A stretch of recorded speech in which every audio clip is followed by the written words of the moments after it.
ఏంటి మేడం మళ్ళేంటి ఇక్కడ? ఏంటి? నాకు నువ్వు ఒక టెస్ట్ చేయాలి. ఏం టెస్ట్? Virginity test. అచ్చో, అర్థమైందా? అర్థమైందిలే, రా.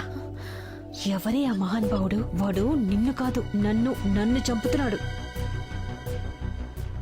నిన్ను ఎవరు రేప్ చేసి గర్భం చేయలేదు, అంతవరకు క్లారిటీ ఇవ్వగలను. అర్థమైందా?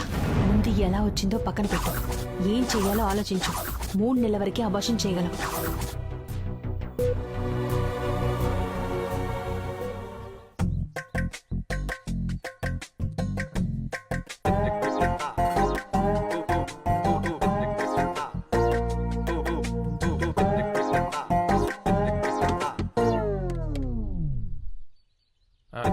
మేడం పనులన్నీ అయిపోయినాయి మేడం. సరే రవి, రాధ